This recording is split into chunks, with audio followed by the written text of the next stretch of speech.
Abraham Lincoln, who blockaded American cities, made medicine contrabands of war, and shelled American citizens.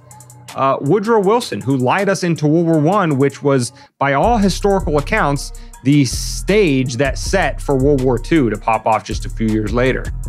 FDR, who, with his New Deal and the confiscation of gold and everything else he did to completely destroy the domestic economy, not to mention lead us headlong into what eventually became the Cold War after he passed away and Truman took over. Or forgot Truman on this list, but let's throw Truman on there while we're here, since he bombed 2 cities full of innocent Japanese civilians.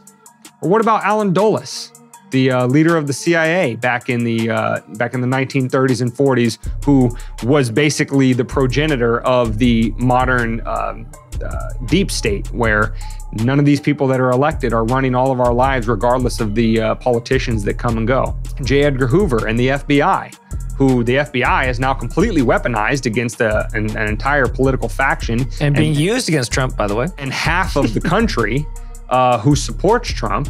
And Hoover, who was involved in things like blackmailing Martin Luther King Jr. and spying on people, again, illegally, in violation of the Constitution. That would be pretty risky for our constitutional republic. What about the Federal Reserve and every single Federal Reserve chairman that has overseen the 95% reduction in the value of the dollar since 1913?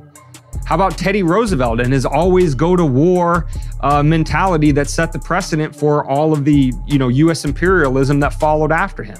How about David's buddy LBJ and his Great Society, who said, and I quote, "We will have those people voting for us for the next 100 years."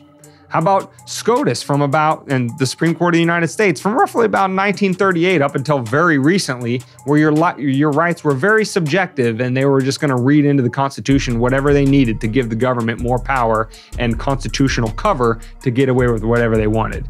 And last on my list, it has to be Dick fucking Cheney himself.